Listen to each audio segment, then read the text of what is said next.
5 de la mañana, 30 minutos. Gracias a todos ustedes por madrugar con nosotros y conectarse a Primera Hora Noticias RCN. ¿Dónde está Sofía Delgado? La menor de 12 años desapareció desde el domingo en Candelaria Valle tras salir de la casa de su abuela hacia su vivienda. En las últimas horas, familiares y amigos del colegio se unieron en oración y encendieron velas pidiendo el retorno de la pequeña a casa. La alcaldía de Candelaria ofrece 25 millones de pesos de recompensa por información sobre el paradero de la menor.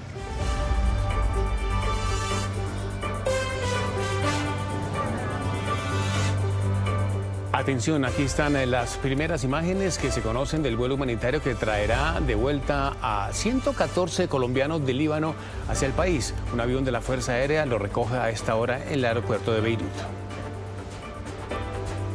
Esto sucede mientras sigue la tensión mundial por el conflicto en Medio Oriente. En Líbano continúan los ataques entre Hezbollah e Israel, luego de que Irán cumpliera su amenaza de vengar la muerte de varios líderes del grupo terrorista libanés. La comunidad internacional renovó el llamado a un alto el fuego.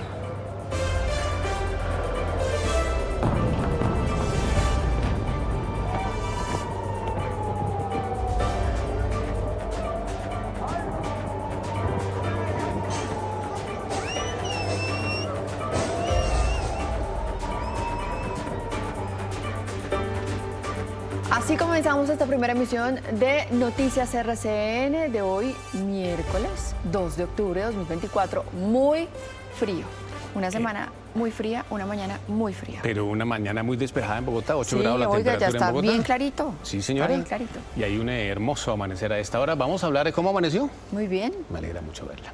Vamos a hablar del simulacro nacional de respuesta a emergencias que se va a desarrollar en unas horas en todo el territorio nacional y que busca fortalecer la capacidad de respuesta ante desastres o amenazas. Sí, señor Juan, también vamos a tener información política, cómo va avanzando la reforma laboral en el Congreso de la República. Ayer fueron aprobados también 35 artículos, algunos artículos, sí, señor. Y hoy, sobre las 9:10 de la mañana, inicia la plenaria en el Senado de la República, en donde será elegido el nuevo procurador. Todo está cantado para que sea Gregorio a la misma hora del simulacro. Más o menos. Bueno, puede ser que no sé si salen por el simulacro que entren a votar. Vea, vamos a ver en qué termina la emergencia. Sí, vea, 2 de octubre, ¿no? Sí, señor. Tengo días para recordar. Aquí tiene, mire los días para recordar. En un día como hoy, octubre 2 de 1869, nació un señor que se llamaba Mohandas Karamchand Gandhi, más conocido como el Mahatma Gandhi. Un pensador y político indio, usted lo recuerda, ¿no? Sí, pero por supuesto. Bueno, oiga esta historia que le va a gustar. En 1924, un 2 de octubre, se jugaba en Buenos Aires un partido de fútbol entre Argentina y Uruguay y un señor que se llamaba Cesario Onsari convierte el primer gol olímpico en la historia. En 1928 en España, un día como hoy, el sacerdote José María Escrivá de Balaguer funda el Opus Dei, que es una institución de la Iglesia Católica. En un día como hoy, de 1828, también día para recordar, muere José Prudencio Padilla, almirante colombiano, había nacido en 1784, y hoy es el día de los Santos Ángeles Custodios, para que usted se encomiende a ellos. ¡Ay, qué maravilla! Sí, qué señora. Importante. Dato, es decir, el Santo Ángel de la Guarda. Exactamente, señor, los Ángeles Custodios. Bueno, 5:33. Le tengo aquí la edición impresa del Diario de la República. Mire que hoy viene con una curiosidad, viene una primera portada especial a propósito del ataque de Irán a Israel y precios del petróleo. Viene en la primera parte, las bolsas, el petróleo y a la deriva por el ataque a Israel. Y aquí en páginas de la edición impresa, las cajas no están interesadas en volverse gestoras de salud. 1 millón de barriles diarios dejarían 46 billones de pesos adicionales y la CARF proyecta alza del déficit fiscal en el año 2025. Esta es la edición impresa del Diario de la República, gracias a Fernando Quijano, el director.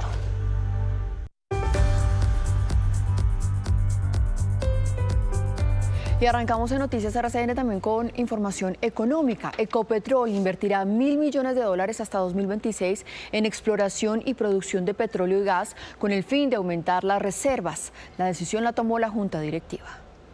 Los recursos están previstos en el plan de inversiones de Ecopetrol entre 2024 y 2026. Los $1.000 millones se destinarán a proyectos de exploración, con lo cual se busca incrementar la producción y la recuperación de reservas de crudo y gas. Las inversiones que estamos haciendo en costa fuera del Caribe es para materializar los descubrimientos que ya hemos hecho. y queremos encontrar más gas, es decir, nueva exploración. También se destinarán recursos en realizar estudios que permitan aumentar la actividad exploratoria del offshore en el Mar Caribe, con la meta de incorporar reservas. La mitad de esta inversión estará dirigida a un departamento en particular que necesita inversiones. Este departamento es el departamento del Huila y son cerca de 500 millones que estaremos invirtiendo en nuevos proyectos. Estas alternativas buscan reponer reservas, ya que la compañía debe atender la demanda nacional a mediano plazo y largo plazo. 5:35, avanzamos. La discusión de la reforma laboral en la Cámara de Representantes cada vez es más intensa. En las últimas horas, todos los partidos políticos se unieron para tumbar el artículo que imponía altas indemnizaciones por despidos sin justa causa.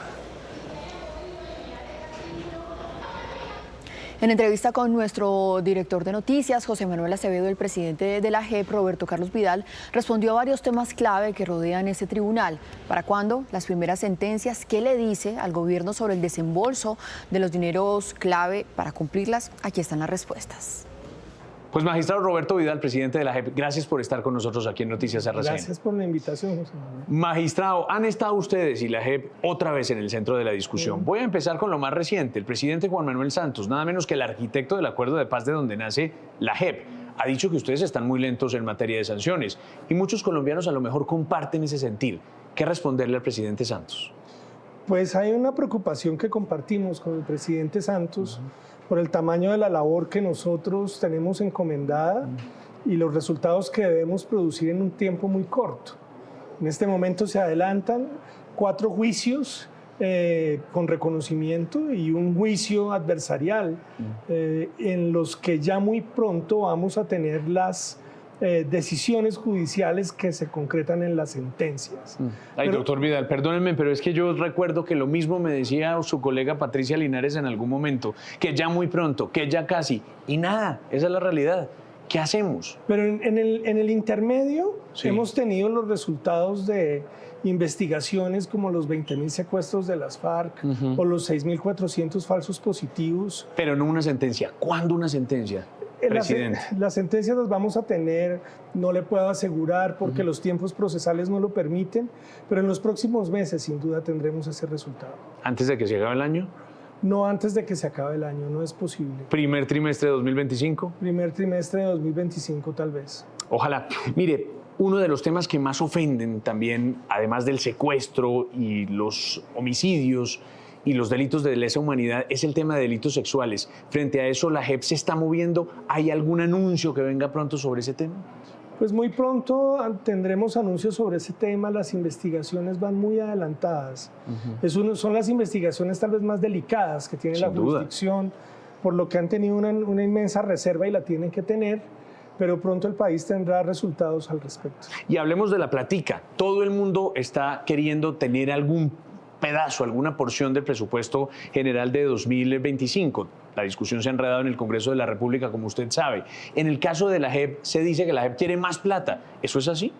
Mire, la JEP tiene la plata necesaria. Hemos sido objeto de los recortes como todas las entidades del Estado y eso lo hemos podido convenir con el Ministerio de Hacienda. Lo que nosotros nos preocupa son los recursos que tiene que tener el Ejecutivo, el Gobierno Nacional, para cumplir con los proyectos en los que van a hacerse las sanciones de la jurisdicción. Mejor dicho, eso es una responsabilidad no de ustedes, sino del gobierno. Es una responsabilidad del gobierno y hemos hecho una larga gestión para que ellos dispongan de su dinero, para que ellos cumplan sus obligaciones, de manera que cuando nosotros produzcamos las sentencias estén los proyectos ahí para que se cumplan. ¿Le rebajaron mucha plata a la JEP con respecto a lo que originalmente hubieran querido? Pues en el contexto de lo que se ha hecho en la rebaja general de las entidades públicas, ha sido una rebaja razonable que nos permite seguir funcionando. Pero nuestra preocupación se concentra ahora son en las obligaciones del Ejecutivo. O sea, para usted el Ejecutivo no está cumpliendo en esa materia. Para nosotros dependemos completamente del Ejecutivo en que cumplan con la puesta en marcha de sus proyectos. ¿Le preocupa la falta de celeridad en materia de ejecución de esos proyectos que llevarían a buen término, digamos, las sanciones, las materializarían en el caso de los que sean considerados responsables y que pasen por la JEP? Nos preocupan 2 cuestiones. La primera, que no está definido qué entidad del Estado va a cumplir con esas obligaciones. Y lo segundo, que el proceso para destinar los fondos es un proceso que no sabemos cuándo va a terminar. Y la última, y voy a ser muy franco en esto, y muy directo. ¿Usted cree que el gobierno quiere acabar la JEP? Pues nosotros consideramos que acabar la JEP sería un grave incumplimiento de los acuerdos. Yo no creo que el gobierno quiera incumplir los acuerdos de paz y confiamos en que respeten las normas constitucionales. Ahora, uno oye al ex canciller Álvaro Leiva, al comisionado de paz Oti Patiño, y le queda la impresión de que sí la quieren mermar bastante, ¿o no? Creemos que las aclaraciones que han hecho públicas son oportunas, pero debe despejarse toda duda y debe expresarse un compromiso completo del gobierno en el cumplimiento de los acuerdos de paz. Magistrado Roberto Vidal, gracias por estar con nosotros. Muchas gracias a usted.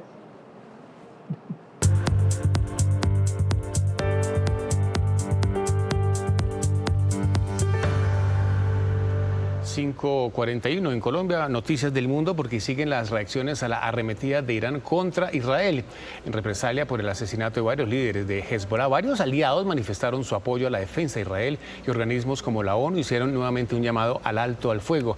En las últimas horas, Israel intensificó los ataques contra posiciones del grupo terrorista libanés. Hoy, bajo mi dirección, el ejército de los Estados Unidos apoyó activamente la defensa de Israel, pero en base a lo que sabemos ahora, el ataque parece haber sido derrotado e ineficaz, y esto es un testimonio de la capacidad militar de Israel y del ejército de los Estados Unidos.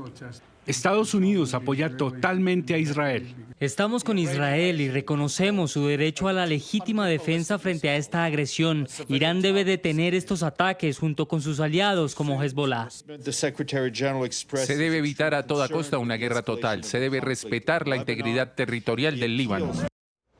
Y Estados Unidos vivió el que será de momento el último debate en la carrera por la Casa Blanca. Los aspirantes a la vicepresidencia J.D. Vance y Tim Walz se enfrentaron en un cara a cara durante 90 minutos organizado por CBS News. Migración, violencia armada, aborto y economía fueron algunos de los temas abordados y que generaron choques entre los candidatos. Y en Venezuela comenzó oficialmente la temporada navideña tal como Nicolás Maduro lo había anunciado hace un mes. El alumbrado y decoración de esta época ya se ve en las calles del país y los venezolanos aprovecharon la ocasión para tomarse fotografías. Maduro hizo el anuncio de este adelanto de la temporada en medio de los cuestionamientos por los resultados de las elecciones presidenciales.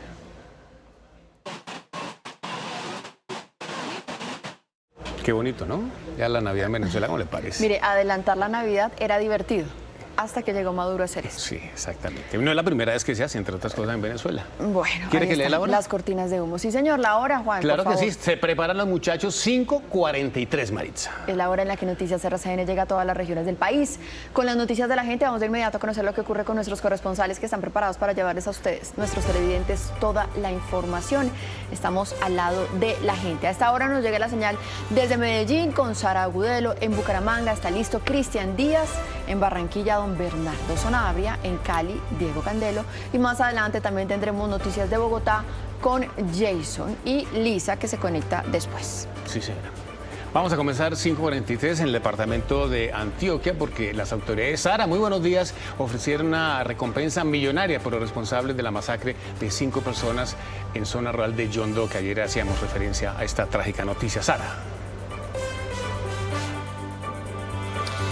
Juan Eduardo, televidentes, buenos días. 500 millones de pesos es lo que está ofreciendo la gobernación de Antioquia precisamente para poder capturar a los responsables de esta masacre. Lo que ha dicho también Andrés Julián Rendón es que serían las disidencias de las FARC los responsables de esta situación y además le hizo un llamado al gobierno nacional para que pare estas negociaciones con las disidencias de las FARC y también para que cese el fuego.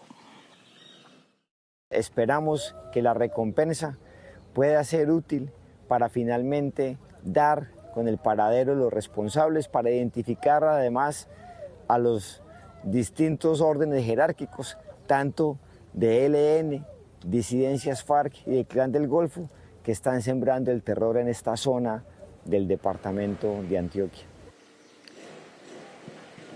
Y ahora nos vamos para Bucaramanga porque allí las autoridades capturaron a 2 presuntas responsables de diferentes delitos allí en esa ciudad. Cristian, usted tiene toda la información. Buenos días. Así es, buenos días. Se trata de alias Gorda Sicaria y alias Muñecas, jóvenes de 24 y 23 años respectivamente, solicitadas por las autoridades del área metropolitana por el delito de homicidio agravado. Según las investigaciones, participaron y ejecutaron la muerte de una persona de 27 años en julio de esta vigencia. Precisamente fueron capturadas en operativos que se realizaron en los barrios La Argentina y Clarisas del municipio de Piedecuesta. Mediante engaño lo llevan a un sector rural del municipio de Piedecuesta y allí es abordado por un sicario que le propina varios impactos y huye del lugar. Y continuamos con más noticias de Santander porque hoy los 87 municipios del departamento participarán en la Jornada Nacional de Simulacro. Esto como colegios, eventos, edificios públicos, así como algunas instituciones privadas se vincularán porque aquí está el segundo nido sísmico más activo del mundo. Tiembla entre 12 y 20 veces cada día, unas 3.500, unas 4.000 veces cada año. Se realizarán actividades de evacuación para establecer las rutas precisamente que deben tomar las personas en caso de estas emergencias. En Santander irán a participar activamente los 87 municipios que han confirmado ya su inscripción. De manera pues que los invitamos a que participemos de este gran ejercicio, donde pondremos a prueba nuestros planes de contingencia, nuestras estrategias de respuesta, todo lo que son rutas de evacuación, puntos de encuentro. Y esta ronda por las regiones se traslada a Barranquilla porque allí varios conductores derribaron una cámara de fotomulta. ¿Dónde ocurrió, Bernardo? Buenos días.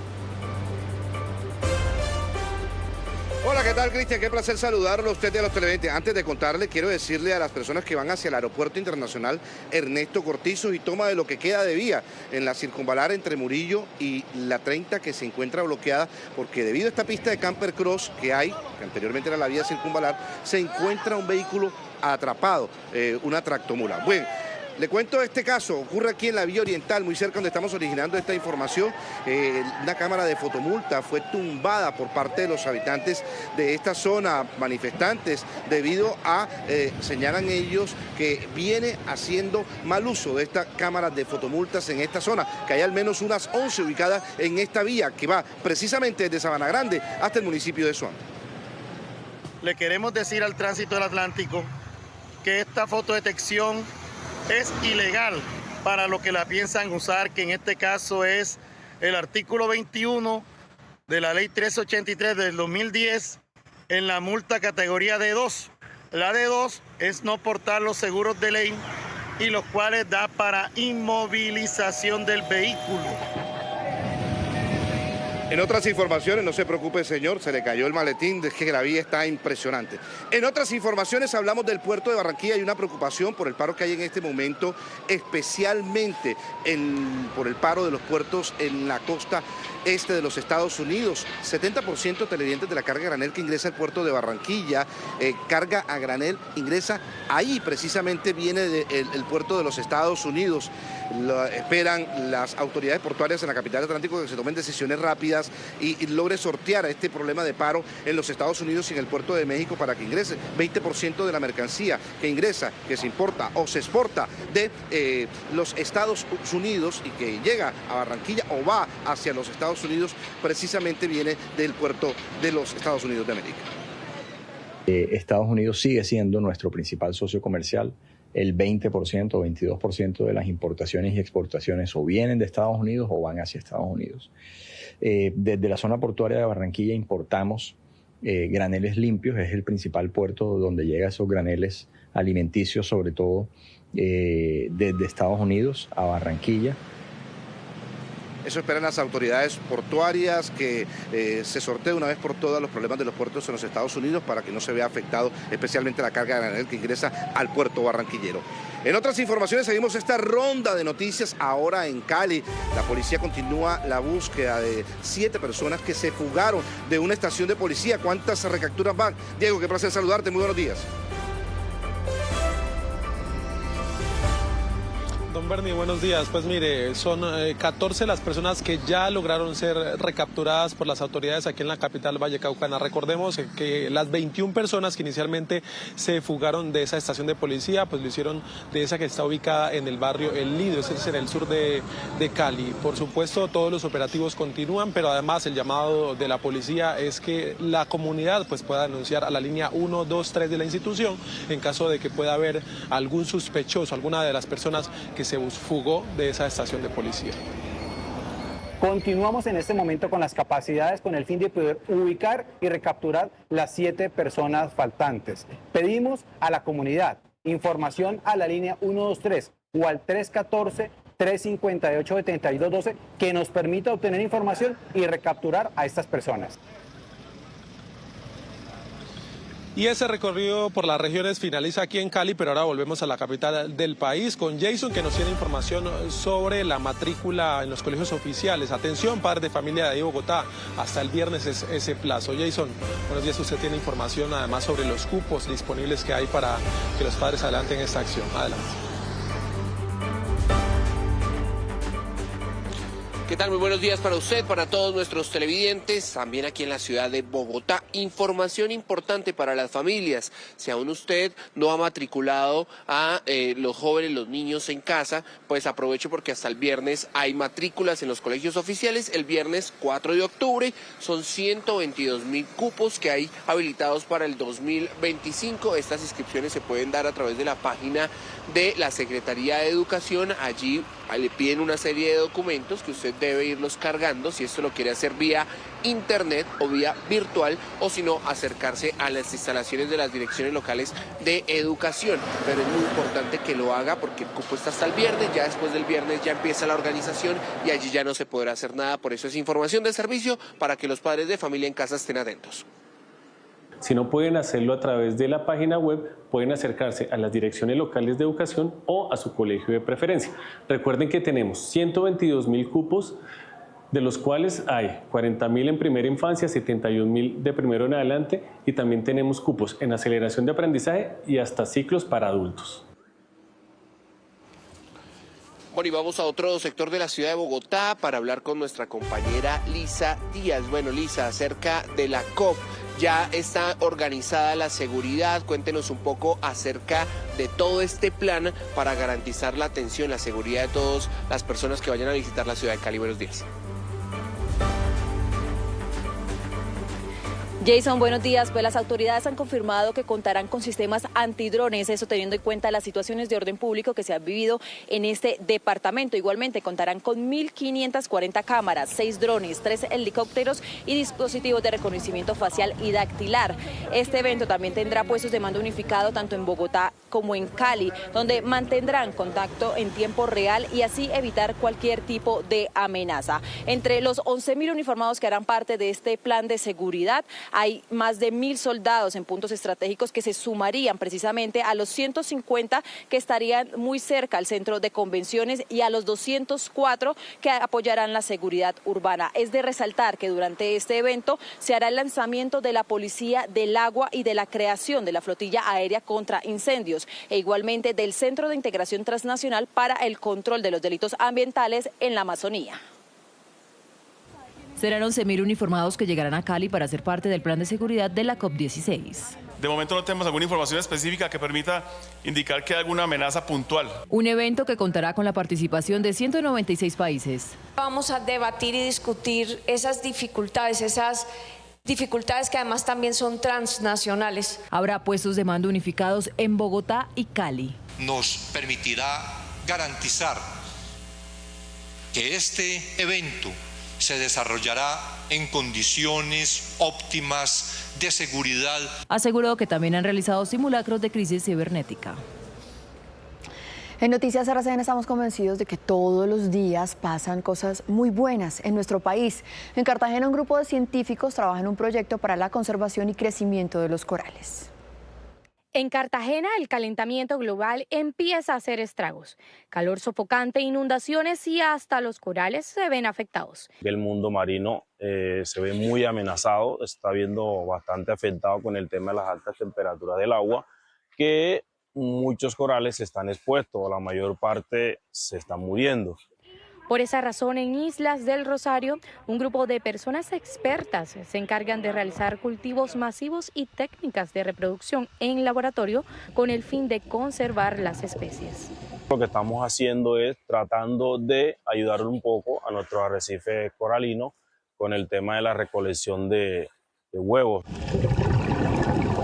De esta manera se contribuye a la sostenibilidad y salud de los arrecifes marinos que presentan grandes amenazas por el cambio climático.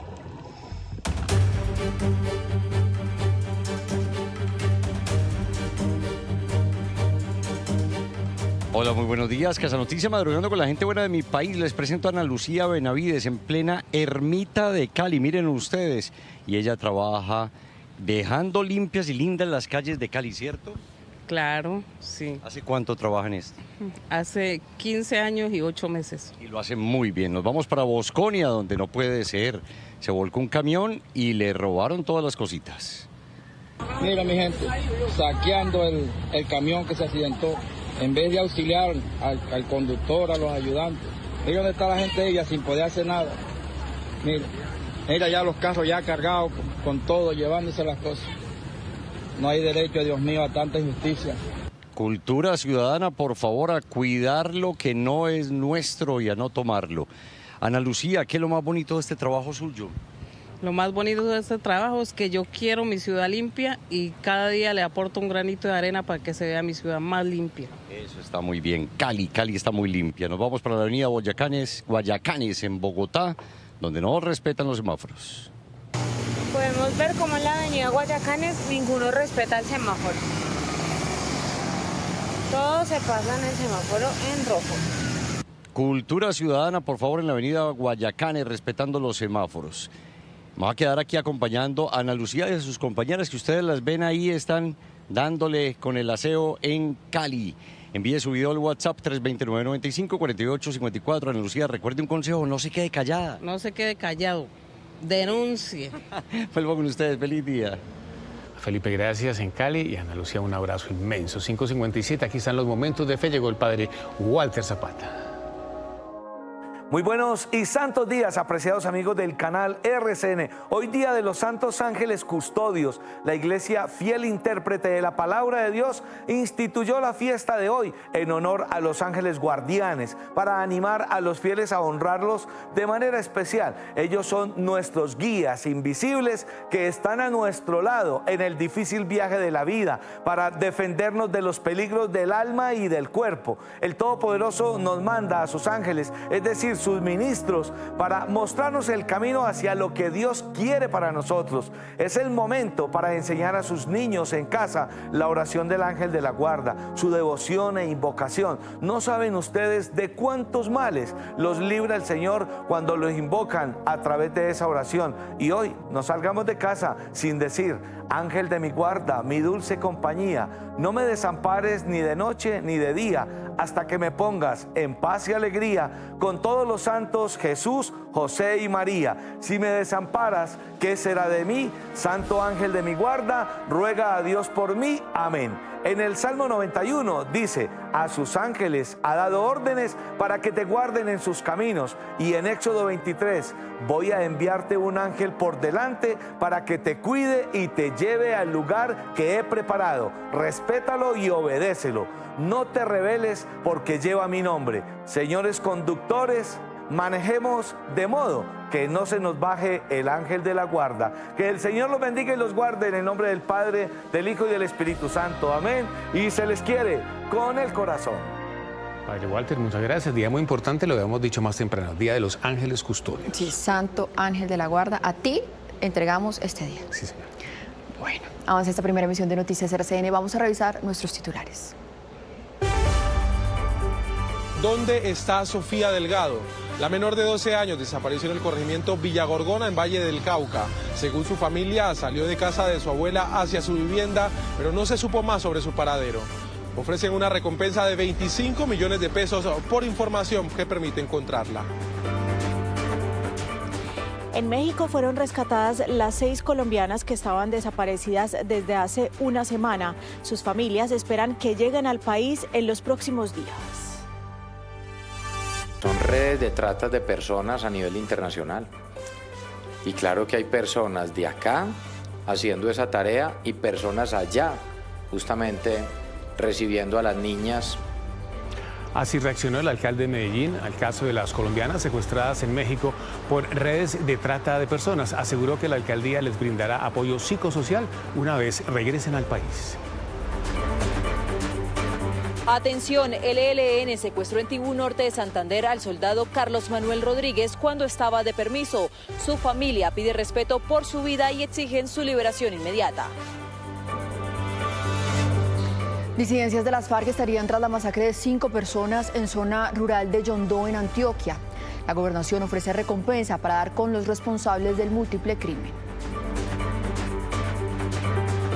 Esto es un milagro. Por segundos, 2 niñas de 14 y 15 años se salvaron de ser arrolladas por un bus que perdió el control en una pendiente de Ciudad Bolívar, en el sur de Bogotá. El automotor terminó volcado.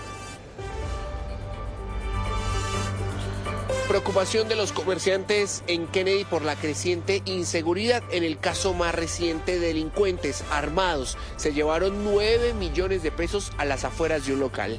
Piden las víctimas más patrullajes de la policía. Tensión mundial por el conflicto en Medio Oriente. Israel intensificó los ataques contra Hezbollah en el Líbano tras la andanada de misiles lanzada por Irán. La comunidad internacional insiste en un llamado al alto el fuego. En minutos despegará de Beirut el vuelo humanitario que traerá a Colombia a 114 connacionales que manifestaron su deseo de volver al país en medio de la escalada y la guerra en el Líbano. Nuestros presentadores ya están listos. Estamos en todas las regiones.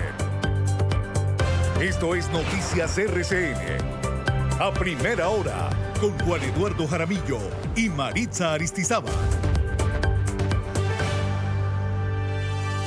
Son las 6 de la mañana, 2 minutos. A todos ustedes, gracias por seguir conectados con nosotros aquí a primera hora en Noticias RCN. Y bienvenidos a todos aquellos que se despiertan a esta hora y que prenden su televisor para conectarse con nosotros. Comenzamos este bloque informativo con un clamor, el que hacen decenas de habitantes del municipio de Candelaria, en Valle del Cauca, y al que nos unimos acá desde Noticias RCN. Todos ellos anoche se unieron para pedir por el regreso a casa de Sofía, la menor de 12 años que salió de la casa de su abuela hacia su vivienda, que queda apenas a 2 cuadras, y desde ese día se perdió su rastro. Diego, ¿cómo van las investigaciones por la desaparición de la menor?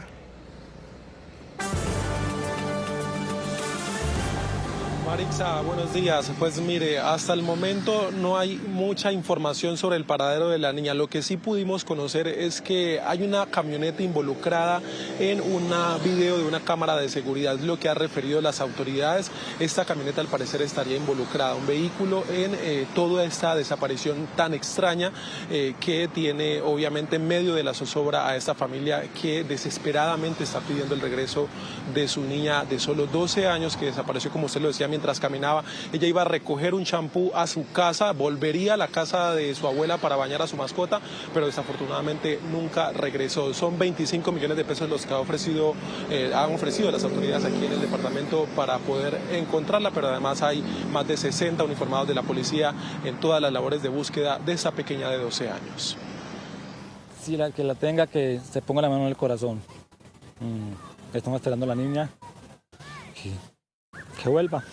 Es el llamado desesperado de un papá que desde el domingo en la tarde espera el regreso de su hija de 12 años. No, impotencia por no saber uno ya más qué hacer. Ya hemos hecho llamadas, hemos publicado, hay redes de apoyo en Cali, lo mismo que el Gaulo, la SIJIN, el Policía Judicial, gente de la cabecera de Candelaria, de la alcaldía, haciendo barridos por todo lado. Familiares, vecinos y amigos se han unido en torno a la luz de las velas para pedir el regreso, mientras que más de 60 policías apoyan la búsqueda. El trabajo también se adelanta con menores en el colegio donde estudia Sofía. Con todo un acompañamiento institucional acercándonos a los niños, diciéndole a los niños que nos ayuden, que si tienen información, por favor, con los padres, que nos ayuden a suministrar con el fin de encontrar a Sofía. La alcaldía de Candelaria y la gobernación de Valle del Cauca ofrecieron una recompensa de 25 millones de pesos por información sobre el paradero de Sofía.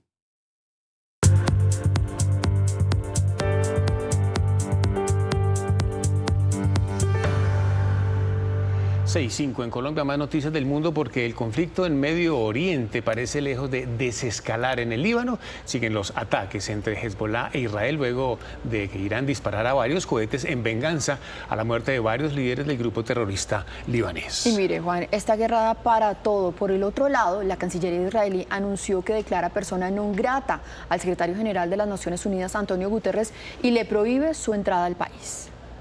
El incesante sonido de las sirenas en Israel alertaban sobre una intensa ofensiva en el centro y sur del país.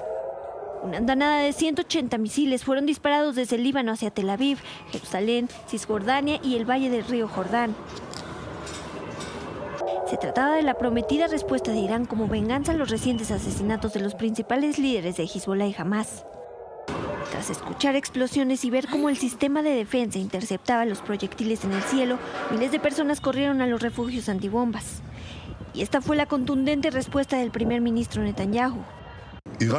Irán cometió un gran error esta noche y pagará por ello. Entre tanto, Irán advirtió más ataques. Si el régimen sionista quiere continuar con estos crímenes, la operación de esta noche se repetirá varias veces. Y pese a que en Beirut los bombardeos de Israel tampoco cedieron, en las calles los libaneses salieron a celebrar la represalia iraní. Y Juan, por supuesto, esto tiene en alerta al mundo entero. Desde la Unión Europea llegan varias reacciones al ataque iraní contra Israel. El alto representante para Asuntos Exteriores, Josep Borrell, condenó la arremetida y señaló que es una amenaza para la seguridad regional. El Ministerio de Relaciones Exteriores de España señaló que la comunidad internacional debe ahondar los esfuerzos para frenar esta escalada.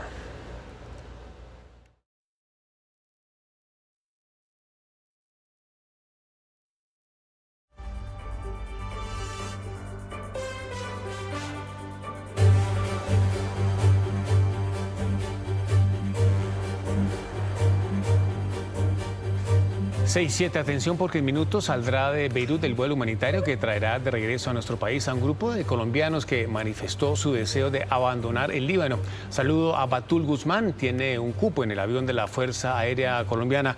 Batul, buenos días, gracias por acompañarnos. La sensación que experimentan ustedes en este momento de salir del Líbano, un país que está en guerra. Bueno, mira, es una mezcla de sentimientos porque, bueno, por un lado estamos felices, esperanzados de poder regresar al país y empezar nuevamente desde cero. Pero por otro lado estamos con el corazón partido por haber dejado aquí nuestras familias también de origen libanés y bueno, pidiendo al gobierno que sea posible la llegada de otro vuelo humanitario para poder repatriar a las personas que quedaron. Claro, Batul, ese es el otro drama que queda detrás de eso, todas esas familias que se rompen justamente porque muchas de ellas tienen que evacuar. ¿Quiénes de su familia se quedan allí, en el Líbano? Bueno, mi esposo queda aquí por cuestiones laborales, la empresa donde él trabaja sigue operando normalmente, entonces él no pudo viajar con nosotros por esa razón. Mis suegros, tíos, primos de mis hijos. Sí, Batul, ¿ustedes tienen algún plan de lo que van a hacer una vez aterricen aquí en Bogotá, en Colombia? ¿Qué van a hacer de aquí en adelante? Esperamos primero que todo el reencuentro tan anhelado con nuestras familias, porque les doy gracias por estar tan pendientes, por tantas oraciones que han elevado por nosotros para que podamos llegar sanos y salvos. Y bueno, ya una vez estando en Bogotá, pues hacer conexión con la ciudad de la cual soy, que es Barranquilla. Allá me está esperando mi mamá, mi hermano, mis tíos, y bueno, otros familiares también. Y bueno, como te digo, a empezar de cero porque lo perdimos todo. Entonces, sería buscar una opción laboral para mí y luego, si es posible, una también para mi esposo en caso de que aquí en Líbano dejen de operar todas las empresas, porque la situación es muy crítica, es muy crítica. Justo antes de llegar al aeropuerto, aquí atacaron 15 minutos antes de yo llegar al aeropuerto.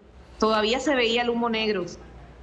Claro, Batul, es muy difícil lo que se está viviendo en esta zona de Medio Oriente y toda una crisis de seguridad y por supuesto una crisis humanitaria, que es lo que vemos con su caso.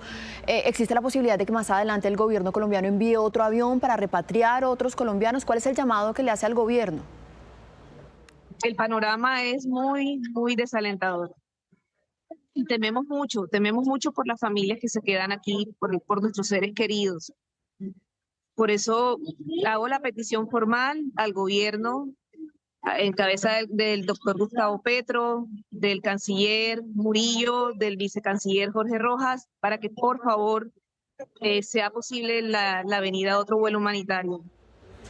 Pues a Batul, muchas gracias. Una mujer valiente, Maritza. ¿Eh? Sí, señor. En semejante crisis tan difícil que se está viviendo en el Líbano, bueno, deja al esposo y viene a Colombia. Y viene con sus 2 hijos. O sea, esta es una familia que termina quebrada justamente por este tema de la guerra. Aquí estamos recibiendo a todos los colombianos, esperándolos y por supuesto con la expectativa de que puedan reunirse más adelante con el resto de sus familiares que quedan allí en Líbano. Ese vuelo humanitario llegará en las próximas horas aquí a Colombia. 6:11.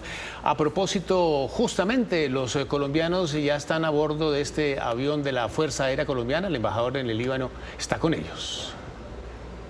Desde Beirut, en el Líbano, a pesar de las muy difíciles circunstancias que se están atravesando en Oriente Medio, el avión de la FARC llegó aquí al territorio en Beirut y pudimos colocar a estas personas que se encuentran hoy en este vuelo humanitario dirigiéndose hacia la ciudad de Bogotá. Un agradecimiento a todos por el apoyo recibido. Y pues estaremos muy atentos al regreso de estos colombianos. 6 de la mañana, 11 minutos. Regresamos con noticias aquí en Colombia porque fueron rescatadas las 6 colombianas que habían sido secuestradas al parecer por una red de trata de personas en México. Sara, usted tiene más información. Adelante.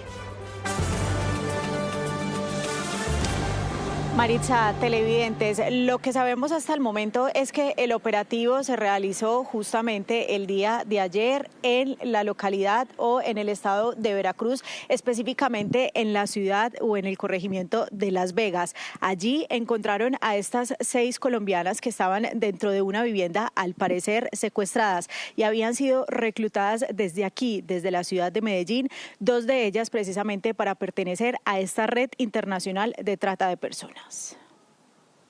Esta foto devolvió la vida a las familias de Yarlin y Derlis. Desde hacía una semana no sabían nada de las jóvenes que viajaron a México en busca de oportunidades. La fotografía fue tomada luego de su rescate en una vivienda de la colonia Las Vegas, en el municipio Bocas del Río, del estado de Veracruz. De un momento a otro, la periodista de Veracruz me escribió y me dice que están haciendo un operativo. 30 minutos después me escribe que fueron halladas, que estaban bien. Según las autoridades, las habrían engañado con falsas promesas de empleo en el modelaje. Que aquí la esperamos, la queremos, estamos pendientes de ella y sobre todo porque es familia.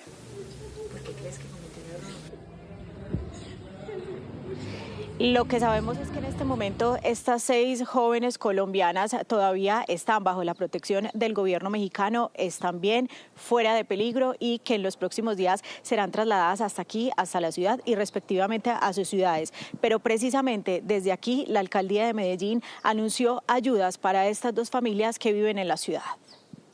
Una vez se conoció la denuncia desde la alcaldía de Medellín, se activó la ruta para atender a las familias. Claro, son redes de trata de personas a nivel internacional. Y claro que hay personas de acá haciendo esa tarea y personas allá, justamente recibiendo a las niñas y haciendo ya lo que les corresponde hacer en contra de ellas. Aún es incierto cuándo las 6 jóvenes volverán a encontrarse con sus familias en Medellín y en las otras ciudades del país. Ellas no han podido hablar con sus hijas, las familias no han podido hablar con las niñas. En este momento están siendo atendidas por las autoridades mexicanas, hay todo un protocolo, hay toda una ruta de asistencia psicosocial, de temas de seguridad. No tenemos a ciencia cierta ni el día ni la hora en el que llegarán de nuevo a Colombia y por supuesto a cada una de sus familias en las ciudades.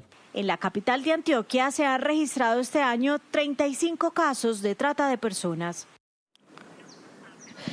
Como les hemos contado, 2 de esas niñas jóvenes colombianas que estaban en México son de aquí, de Medellín, y precisamente una vez se conoció esta situación e impusieron la denuncia los familiares, la alcaldía activó una ruta para poder atender a las familias, pero también encontrar a esas jóvenes allá en México. Vamos a hablar a esta hora con el secretario de Paz y Derechos Humanos, quien nos va a explicar cómo funciona esa ruta para que si usted conoce algún caso de este tipo, pues pueda denunciar y también pueda ser atendido. Secretario, muy buenos días y cuéntenos entonces cómo es ese funcionamiento y qué debe hacer la gente y en este caso cómo funcionó.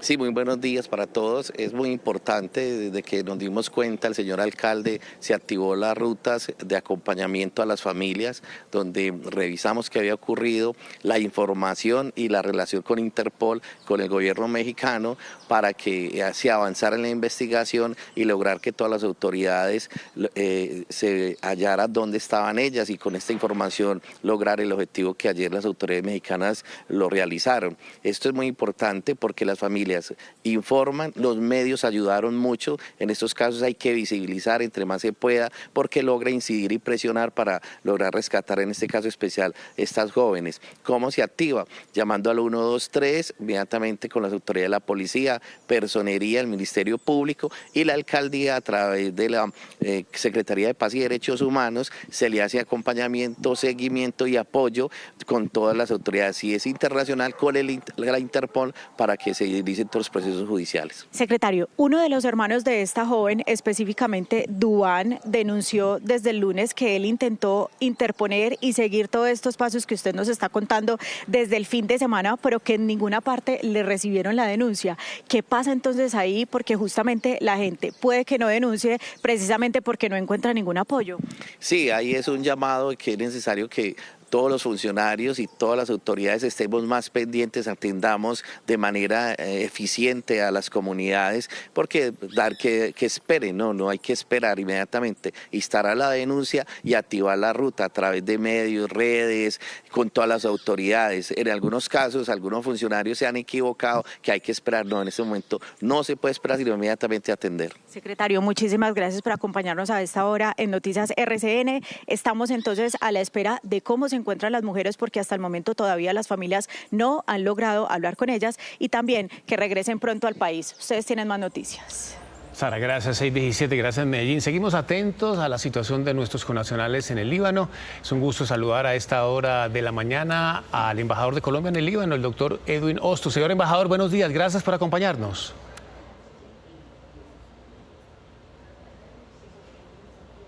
Embajador Hostos.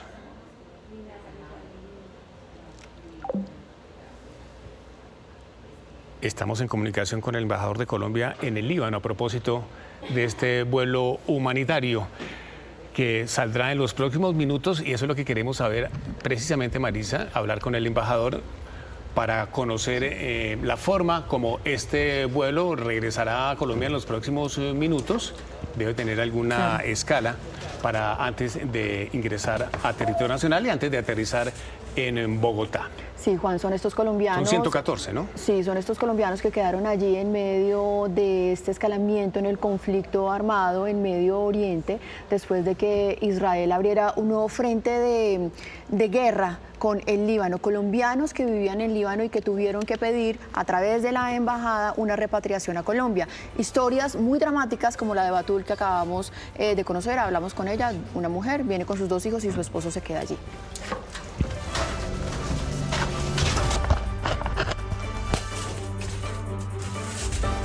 Es un gusto saludar a esta hora de la mañana al director de la Unidad Nacional de Gestión del Riesgo de Desastres, el doctor Carlos Carrillo. Doctor Carrillo, buenos días, gracias por acompañarnos. Muy buenos días, un saludo para ustedes y para todos sus televidentes. Gracias, señor. Doctor Carrillo, bueno, hoy hay simulacro nacional de emergencias, pero permítame preguntarle primero por el tema de las lluvias, porque hay varias zonas en Colombia, muchos departamentos con afectaciones muy complicadas. ¿Cuáles de esas zonas son las más difíciles y las que más les preocupan a ustedes?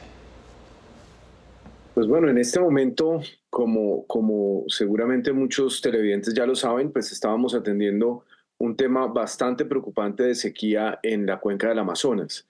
Entonces, pues esta variabilidad climática es una realidad, y pues lo que encontramos en el Amazonas pues es un escenario bastante, pero bastante preocupante. Las comunidades, las personas pues que han estado allá todas sus vidas dicen que nunca habían visto el río en una condición de sequía de esa magnitud. Entonces, pues bueno, ahora sí comienzan una serie de lluvias, pero también esperamos que no se desborde ya por la otra situación, ¿no? Porque cuando no llueve está mal, pero cuando llueve mucho también está mal. Pues por lo menos para las comunidades que viven en zonas de riesgo, que son generalmente las más vulnerables también, ¿no?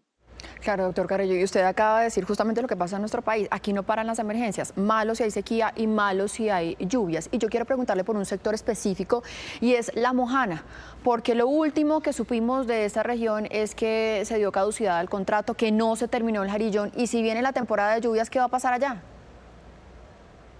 Pues una de las razones que argumentaba el contratista para haber detenido los trabajos, porque pues hay mucha desinformación alrededor de lo que pasa en La Mojana. Ya hay una serie de actores políticos, unos excandidatos a la alcaldía, a las alcaldías, pues gente que quiere ser diputada, y en fin, que es válido que la gente tenga búsquedas políticas. Lo que creo yo que no es tan válido es que instrumentalicen el sufrimiento del pueblo mojanero para politiquear.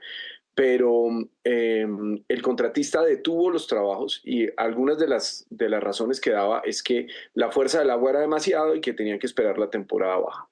Entonces hubo una baja anormal en las lluvias, y de todas maneras el contratista siguió con los trabajos detenidos. Yo tomé la decisión de terminar unilateralmente el contrato, y ahora nosotros vamos a hacer una obra con otros contratistas que estamos estructurando, pero lo que vamos a hacer es hacer una atención de emergencia. Esa atención de emergencia, y hay que decirlo con total claridad, no es definitiva.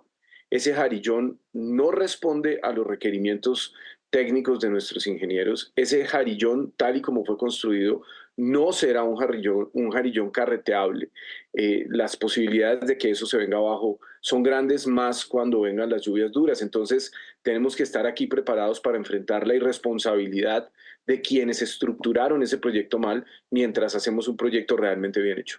Qué barbaridad. Doctor Carrillo, el otro tema que nos interesa a todos los colombianos es este simulacro nacional de respuesta a emergencias. Es importante recordar la hora e invitar a los colombianos para que todos participemos de esto. Sí, señor, 9 de la mañana. Este es un simulacro nacional donde van a participar 31 departamentos, cerca de más de 600 municipios del país.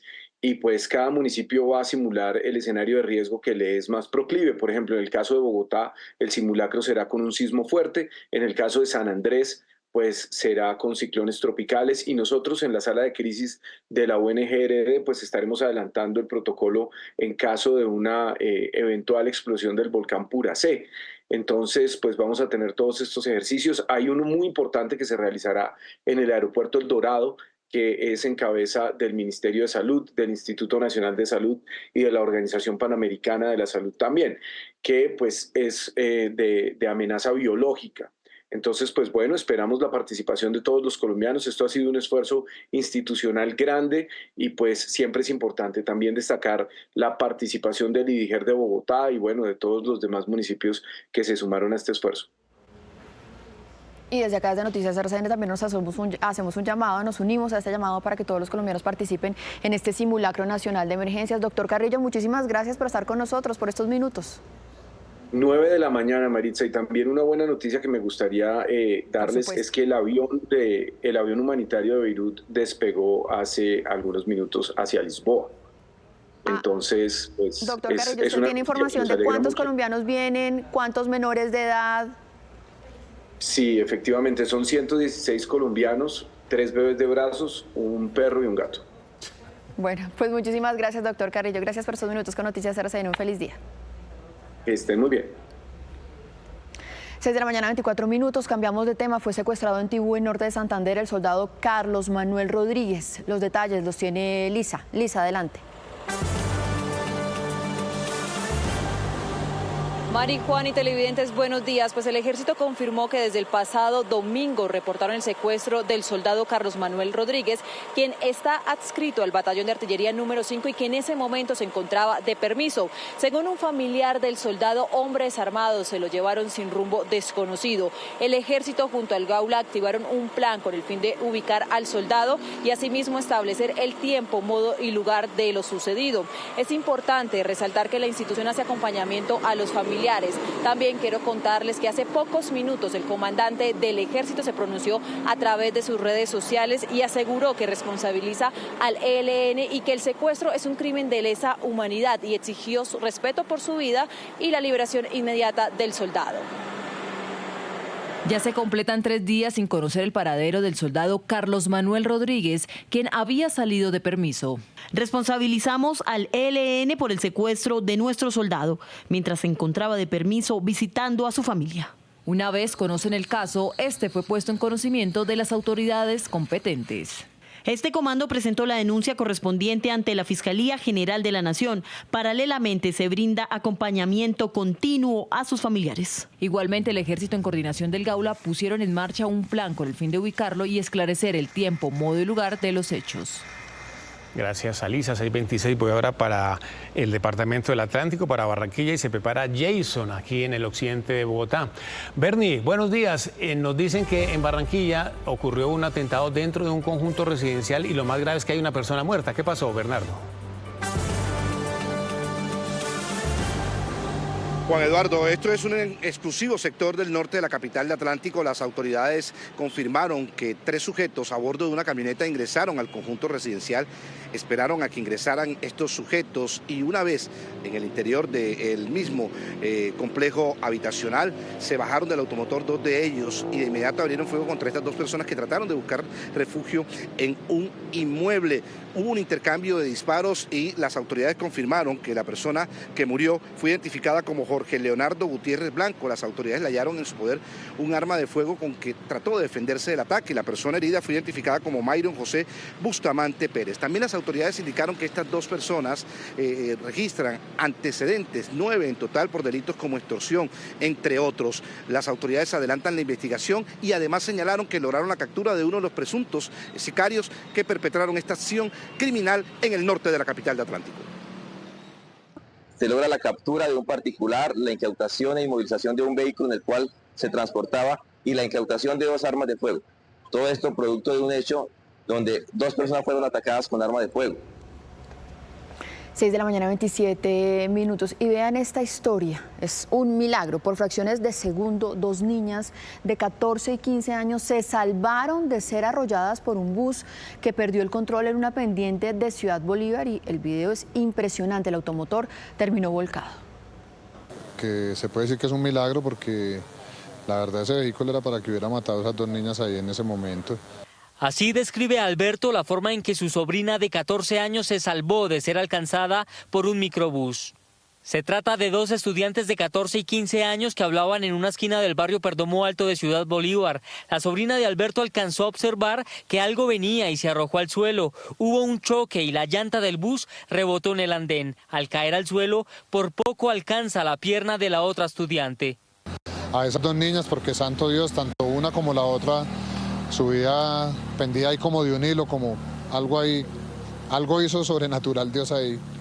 Luego del hecho, algunos habitantes se acercaron a auxiliar a las niñas que sorprendentemente solo tenían unos raspones. En el lugar, el conductor y otra ocupante salieron ilesos. Fue un verdadero milagro. Investigan las causas del hecho. Sí, señor. Como dice Miguel Ángel, milagro se llama esa figura. Ya tenemos las 6 de la mañana, 29 minutos. Voy ahora con Jason, se prepara María Fernanda, los ven ustedes ahí en pantalla. Don Jason, vamos a hacer un recorrido, le propongo, con las informaciones más importantes de las últimas horas en Bogotá y Cundinamarca. Lo vemos y lo oímos. Bueno, empecemos hablando del Metro de Bogotá, una obra, mega obra que viene avanzando en la ciudad, que tiene mucha expectativa de los bogotanos, otras personas que también viven acá, van por las calles, van viendo los pilotes en algunos sectores como Bosa, Kennedy. Bueno, Ayer el alcalde Carlos Fernando Galán hizo una visita con el gerente del metro, esto en el intercambiador de la calle 72 con Caracas. Se debía entregar el 8 de octubre, sabemos que esta obra tiene retrasos, el contratista pidió 30 días más, los paga, debe pagar esos 30 días al distrito y se espera que se entregue el 8 de noviembre, allí avanza esta obra y esto fue lo que dijo el alcalde acerca de su recorrido durante la noche. Entonces a la fecha han comprado 30 días. No descartamos que compren más eventualmente, pero la meta es poder avanzar. Ellos nos han manifestado que tienen previsto poder terminar esta parte, las dos vías, el 8 de noviembre. Todavía queda pendiente pues, temas importantes. El tema de la motobomba, que es fundamental para el funcionamiento de esto. Esto no puede entrar. Ahora vamos con noticias de Cundinamarca y es que la policía logró la desarticulación de una banda delincuencial dedicada al hurto y al secuestro. Estos delincuentes lo que hacían era supuestamente bajo una fachada de una empresa vender productos a un bajo costo. Las personas llamaban su atención ese bajo costo, ellos los citaban en ciertos lugares donde supuestamente estaban estos productos, pero cuando llegaban sus víctimas lo que hacían era hurtarlos, secuestrarlos y robarles todas sus pertenencias. En una investigación, las autoridades lograron determinar que actuaban en 3 municipios de Cundinamarca y allí fueron capturadas 5 personas, 4 de ellas enviadas a prisión. Posteriormente, los citaban en los municipios de Silvania, Granada y Tibacuy, donde al llegar les hurtaban sus pertenencias de valor. La seccional de investigación criminal de la Policía Nacional pudo establecer que los capturados son señalados de participar al menos en 10 hechos delictivos, los cuales quedaron registrados en denuncias penales. Jason, gracias por esta información de Bogotá. Y hay una noticia muy importante, una decisión de la Corte Suprema de Justicia en los casos de niños que han sido víctimas de algún tipo de delito sexual. Mafe.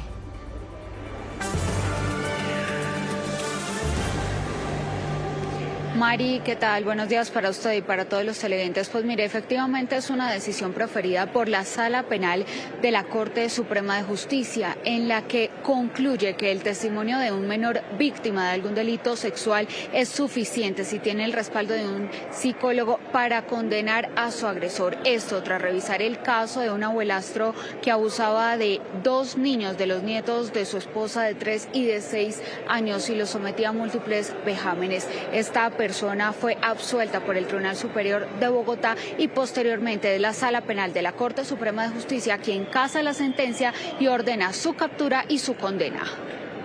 En Colombia, este año han sido víctimas de abuso al menos 8.905 niños. La Sala Penal de la Corte Suprema de Justicia, a través de una importante decisión, dejó claro que en medio de un proceso penal por delitos sexuales, el testimonio de un niño con respaldo de un psicólogo es suficiente para condenar a su agresor.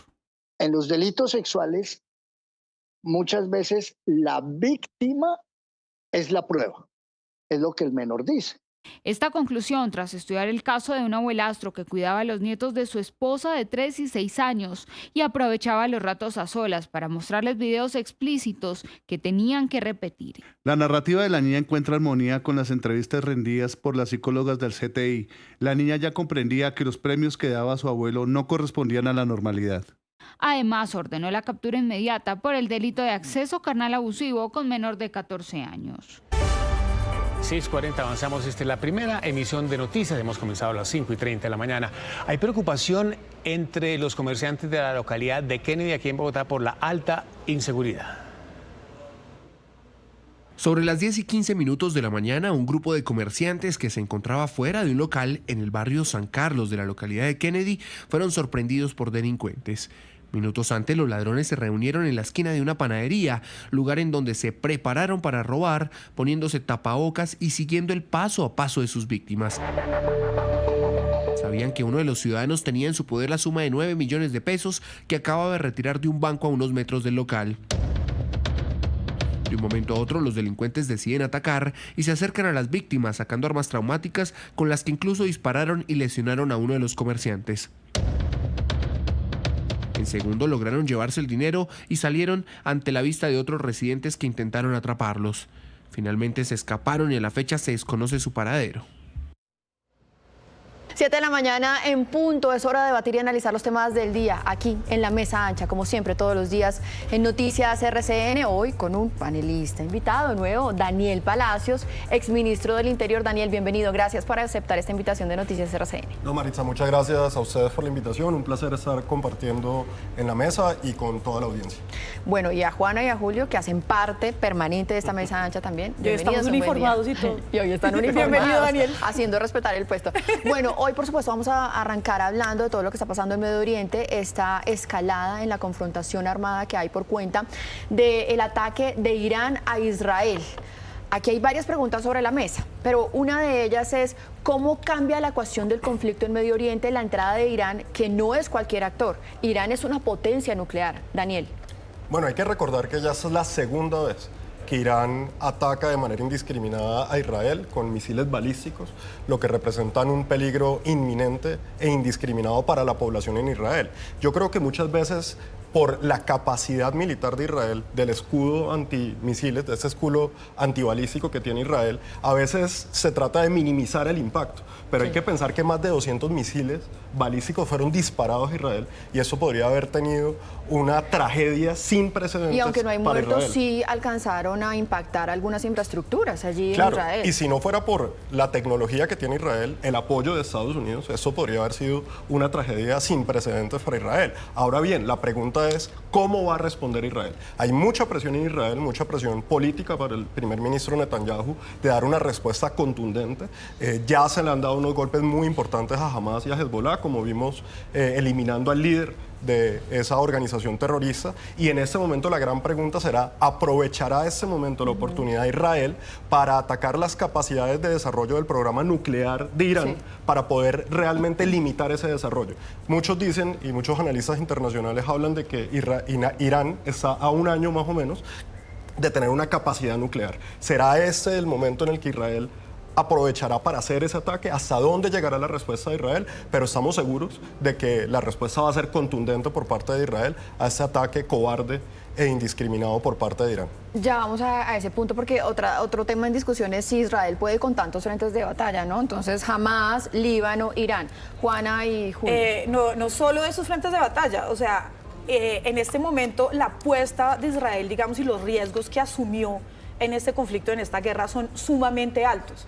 Entonces, tenemos el frente también con los Houthis en el Yemen, que empezaron los bombardeos y los ataques en el Yemen hace un par de días. Tenemos Hezbollah y el conflicto y la inserción además por tierra en el Líbano, más tenemos el frente de Hamas en Palestina. Entonces son diferentes frentes bastante distintos y bastante diversos, porque no es lo mismo meterse a bombardear el Yemen que a bombardear el Líbano. El Líbano es un país del Medio Oriente que tiene relaciones extremadamente fuertes con países occidentales como Francia, como Alemania y como el Reino Unido, que tienen relaciones e intercambios no solamente políticos, sino culturales, y relaciones que trascienden también las décadas y los siglos, ¿no?, de intercambios en muchos frentes. Ahora, entra Irán, que era un poco la expectativa que había. ¿Cómo va a reaccionar Irán frente al asesinato de uno de los líderes de Hezbollah y una persona que además subieron las banderas negras y el duelo en toda la nación iraní frente a esto? ¿Cómo iba a reaccionar?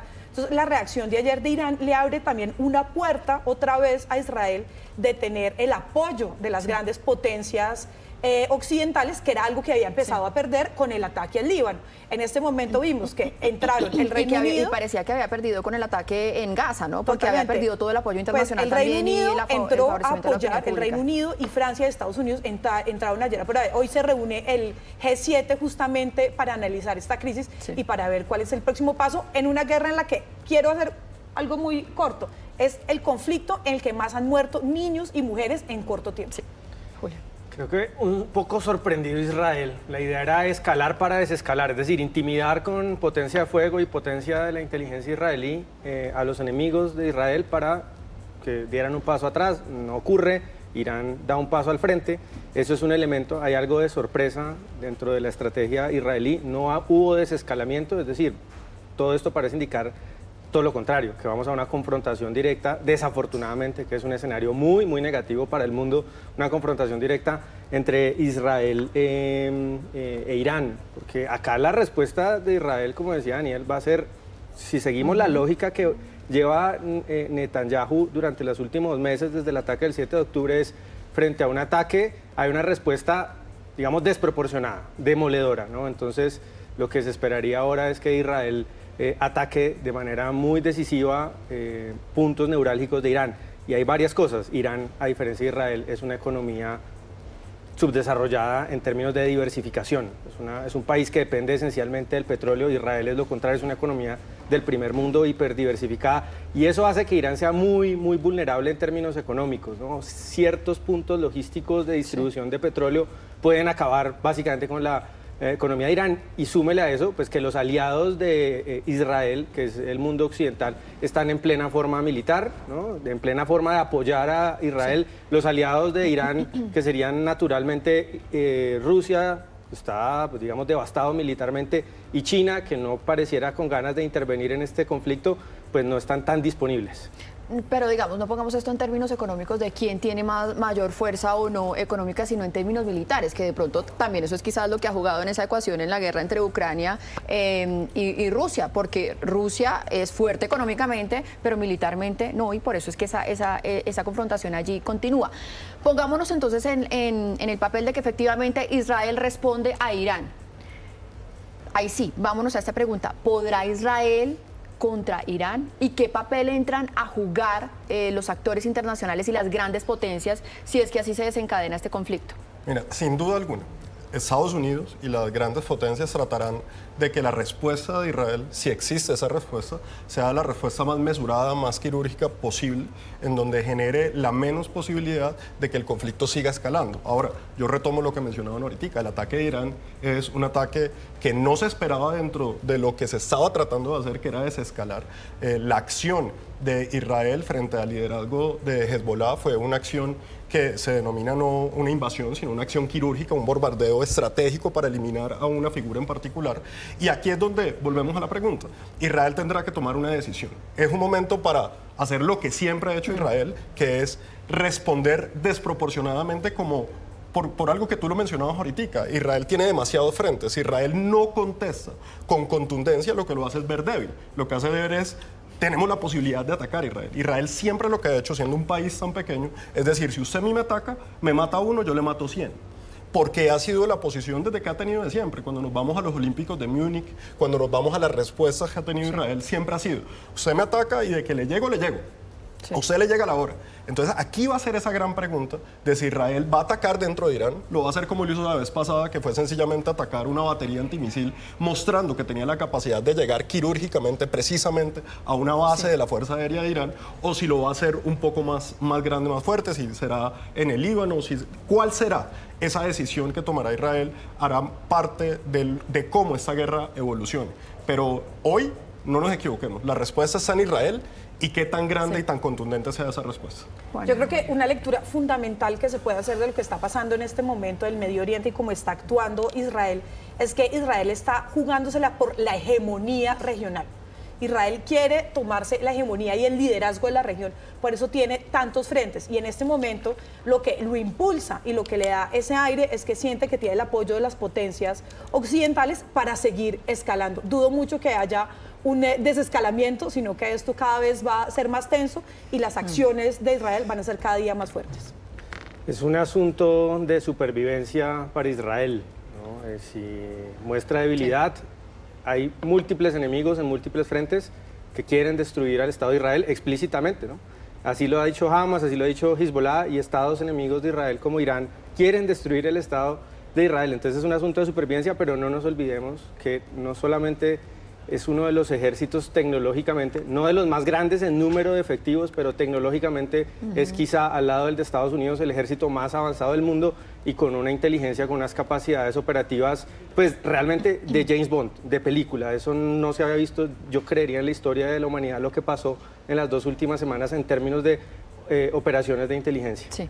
A propósito de eso, el próximo lunes se cumple un año justamente de la incursión de Hamas en Israel y miren en lo que vamos. Bueno, pasemos a nuestro siguiente tema que nos toca sacarlo muy rápidamente porque se nos está acabando el tiempo y es la discusión de la reforma laboral en el Congreso de la República que avanza, hoy continúa, pero hoy nos vamos a ocupar un poco de todas esas movidas políticas que se están dando por debajo, como muchos congresistas han salido a decir, miren, esta bandada de muchos funcionarios del gobierno nacional ha hecho que varios congresistas cambien su voto a última hora y además de eso una denuncia que acabamos de conocer de la representante Ingrid Aguirre, que es de la Comisión de Ética, que dice que le falsificaron su firma y la suplantaron, en donde ella dice, yo nunca le aconsejé al presidente de la Cámara rechazar las recusaciones contra los congresistas, más o menos diciendo sí, hay que darle debate, hay que discutirlas.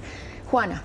No, gravísimo, y como vemos la política colombiana está lejos de la sofisticación del conflicto geopolítico del Medio Oriente del que hablábamos hace un momento, ¿no? Las jugaditas del Congreso de la República es un Congreso realmente muy básico, que en este momento hemos visto ministro del Interior, ministra del Trabajo, presentes en el debate, hablando congresista por congresista y buscando voto a voto para que se apruebe. Lograron aprobar algunos artículos así, de esa manera. Yo creo que en la Cámara esto está pasando y muy seguramente va a pasar la reforma en Cámara. Creo que tienen los votos, pese a que en un momento se decía, se les van a caer todas las reformas, pues en el Congreso todos los días las cosas cambian, por ahora va bien. Esperemos que pase en el Senado, porque allá la jugada es bien diferente. Pero sabe que, Juana, en Cámara pasa todo. En Cámara ha pasado todo. Pero que llegue al Senado. Es que el negocio es que pase, ¿no? Para poder hacer transacciones individuales artículo por artículo. Acá no se está pensando en esta reforma es buena o mala para el país, ¿no? Es sacarla del partido o eliminar la reforma. Una reforma lesiva no es rentable para los congresistas. Entonces comienzan a negociar articulito por articulito a ver qué le da el gobierno. Ese es el negocio, lamentablemente, y es una vergüenza para la democracia que ese sea el negocio de nuestros congresistas. Daniel, usted que fue ministro del Interior y que tuvo que hacer también ese tipo de negociaciones.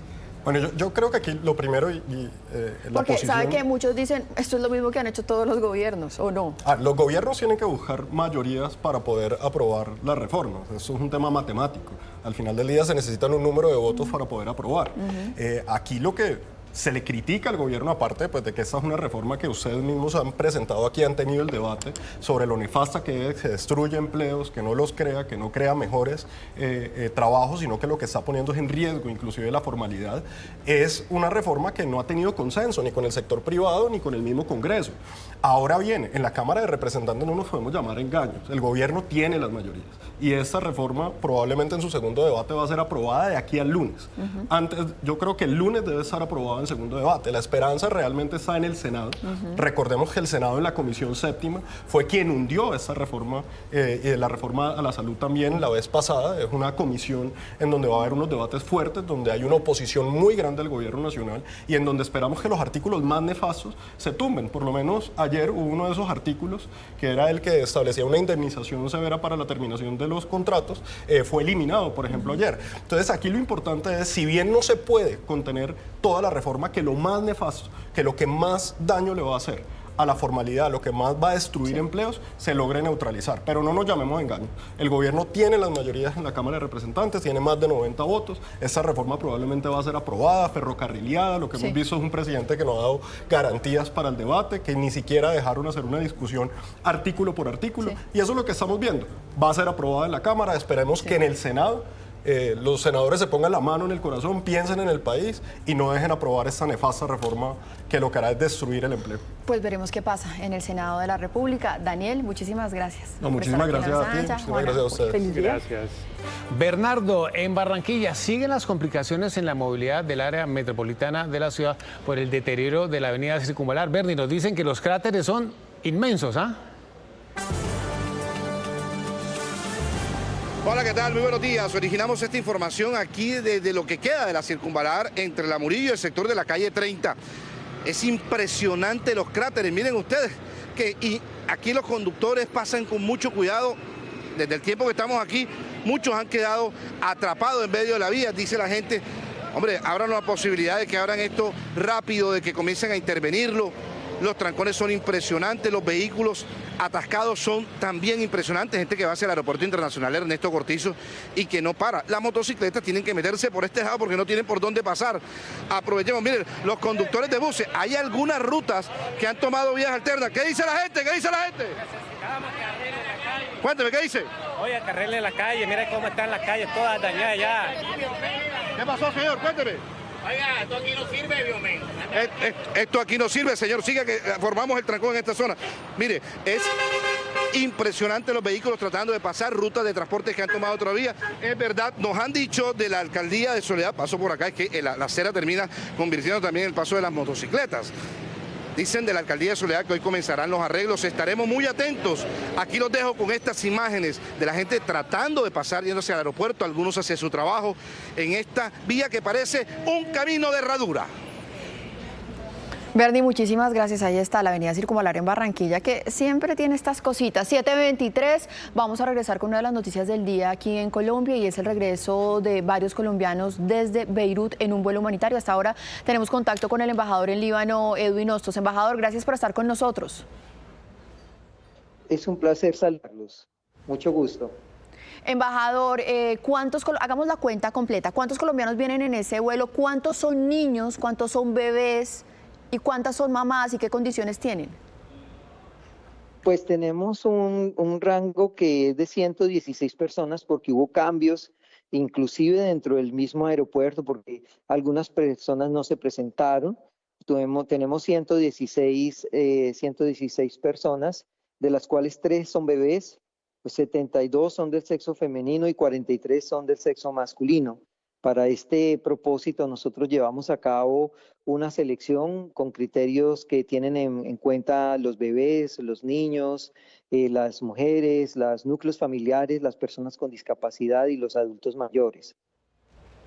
Señor embajador, buenos días. ¿Tienen previsto otros vuelos humanitarios que salgan de Beirut hacia Colombia? Es decir, ¿se han acercado más colombianos a la embajada en Beirut para pedir salida rápidamente? Sí, precisamente en los últimos 2 días tuvimos una situación muy delicada porque llegaron familias directamente a la embajada en condiciones deplorables por la situación que vivieron en el sur del Líbano. Nosotros procuramos buscarles alimento, les dimos alimento, compramos ropa y estas familias nos conllevó a que nosotros lleváramos a cabo una adecuación de ese registro que ya teníamos y afortunadamente pues logramos volverlo a readecuar y eso conllevó a que pudieran ingresar 2 o 3 familias que estaban en una necesidad muy grande con aproximadamente 3 niños cada una para poderlos ingresar al avión y estas prioridades pudieron conseguirse y afortunadamente pues el grueso de la población pudo subirse al vuelo. Por supuesto, habrán de pronto algunas otras personas que quieran que llegue otro vuelo humanitario. De cualquier forma, la embajada pues está presta para poder apoyarlos con la asistencia consular que también se presta con la Cancillería y mirando también otras alternativas que puedan darse porque la salida del avión humanitario fue una de las formas, por supuesto la principal, pero también informamos a la comunidad a través del plan de emergencia que se encuentra en la página web de la embajada y del consulado, la salida marítima de la cual ellos pueden optar a través de un barco que sale de la ciudad de Trípoli y que va hacia la ciudad de Estambul. Eso lo dimos a conocer. También hay una línea que se encuentra en el Líbano, que se encuentra pues trabajando a tope por la situación tan grave que se vive en el país y que se avisó sobre todo desde anoche por el enfrentamiento entre Irán e Israel, que conllevó a que se cerrara el aeropuerto solamente por 2 horas, pero luego continuó operando. Entonces hasta este momento hicimos el mayor esfuerzo posible y logramos subir al grueso de la población que necesitaba este vuelo humanitario para ir a Colombia. Sí, embajador, quiero ampliar esa información porque es que la situación en las últimas horas allí en Líbano y allí en Medio Oriente ha cambiado muchísimo pues por cuenta de la entrada de Irán en este conflicto. ¿Cuántos colombianos en las últimas horas, en los últimos 2 días, nuevos, han pedido la repatriación, el apoyo de la embajada? Pues esos colombianos fueron tomados como familias. Como le mencionaba, eran 3 familias que llegaron del sur del país, donde se han presentado grandes bombardeos. Y llegaban con un número de niños de 3 niños promedio. Entonces nosotros, frente a esas 3 familias, también pedimos, conllevó a que nosotros hiciéramos un replanteamiento de la lista que nosotros teníamos, ¿no? Es decir, estamos hablando de aproximadamente unas 12 personas, pero logramos incluirlas. Cuando llegamos esta mañana al aeropuerto no fueron otras personas al aeropuerto, entonces logramos vincular a 2 personas más que estaban en la lista de espera. No tuvimos hasta ese momento, porque yo salí y busqué a las personas que estaban en lista de espera. Una de ellas se encontraba ahí, otra persona fue llamada por teléfono y ellos vieron, y logramos cubrir el mayor número de personas dentro del avión. Entonces, adicionalmente a eso, como ustedes saben, a pesar de la situación, muchos permanecer en el territorio libanés también, porque algunos consideran que pues ya han vivido situaciones de guerra en el país y que no es fácil para ellos ir a Colombia cuando de pronto no tienen familia, no tienen unos amigos donde quedarse, y que además el núcleo principal de sus negocios, de su actividad profesional, de su trabajo se encuentra en el Líbano. Entonces muchos decidieron también permanecer en el territorio libanés, en unas zonas a las cuales nosotros dentro del plan de emergencia pedimos que acudieran, que son la zona norte y la zona centro del país. Entonces eso también ha ayudado mucho para que las personas al menos tengan una concientización de si deciden quedarse, qué es lo que deben de hacer para prever que actuaciones puedan afectar su vida o su integridad personal propia a la de su familia. Sí. Señor embajador, gracias por atendernos a usted en la tarde de ustedes. Gracias por atendernos y darnos la información sobre estos colombianos que salen del Líbano. Gracias. 7 de la mañana, 29 minutos. Terminando la emisión de noticias. Una feliz mañana para todos. Muy amables.